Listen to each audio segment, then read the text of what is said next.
దైవ మర్మములు.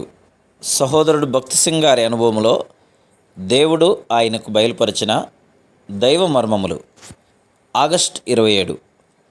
యథార్థవంతునికి యెహోవా ఏర్పాటు ఆశ్రయదుర్గము. సామెతలు 10:29. దానియేలు శత్రువులు రాజు ఎదుటకు వచ్చి ఈ విధంగా మనవి చేసిరి: రాజా, నీవు ఉత్తముడవు, నీ వంటి రాజును మేము ఎక్కడనూ చూడలేదు. ఇది నిజముగా అద్భుతం. కనుక 30 దినముల వరకు ప్రజలు నీకు మాత్రమే మనవి చేయవలనని, మరి ఏ దేవునికి కూడా వారి మనవులను చెప్పకూడదని మేము కోరుచున్నాం. ఇది అమలులోనికి రాగలుగునట్లు ఈ నిర్ణయం మీద రాజు సంతకం కోరుచున్నాము అని చెప్పిరి.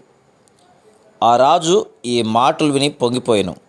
నేను ఎంత మంచివాడినో, ఈ ప్రజలు నన్ను ఎంతగా ప్రేమించుచున్నారు, నాకే వారి మనవులు చెప్పవాలని కోరుచున్నారు. వారి ముఖస్థుతికి లొంగిపోయి రాజు నిర్ణయ పత్రం మీద సంతకం చేశాను. దానియేలుకు కీడు చేయవలనని రాజు ఎన్నడూ కోరలేదు. అయితే అతడు మనుషుల మెప్పును కోరెను. యుక్తితో మోసముతో ఇవ్వబడిన ఆలోచనను అంగీకరించాను. ఈ యుక్తిగల ఆలోచనకర్తలు అతనిని గ్రుడ్డివానిగా చేసిరి. ప్రస్తుతమందు జరుగుచున్నది కూడా ఇంతే. అనేక మంది అధిపతులు పొగడ్తల ద్వారా గ్రుడ్డివారై దస్తావేజుల మీద చూడకయే సంతకములు పెట్టెదరు. దేశమునకు హానికరమైన శాసనములు అట్లు అమలులోనికి తేబడెను. ఈ శాసనమును వినిన తోడనే ఇక నేను బహిరంగముగా ప్రార్థించను అని చెప్పి ఉండవచ్చును కదా. తాను ప్రార్థించినప్పుడు కిటికీలు తలుపులు మూసివేయమని సేవకులతో చెప్పి ఉండవచ్చును. అయితే ఏ భయము లేకుండా కిటికీలు బాగుగా తెరచి మోకాల్లోని దినమునకు ముమ్మారు ఎప్పటిలాగానే ప్రార్థించుచుండెను. 10వ వచనం. ఎంత గొప్ప విశ్వాసం!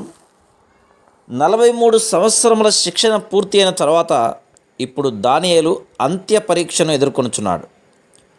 ఒకవైపు రాజశాసనం, 30 దినముల వరకు రాజైన దర్యావేషుకు తప్ప మరి ఎవరికి ప్రార్థన చేయకూడదు. అట్లు చేసిన యెడల సింహముల గుహలో వేయబడుదురు. మరొక వైపు రాజ్యమంతయు దానియేలుకు వ్యతిరేకముగా ఉన్నది.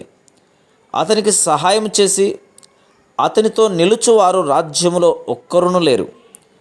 మానవ సహాయమును అతడు అర్థించలేదు. దేవుని యందు స్థిరముగా నమ్మకం ఉంచెను.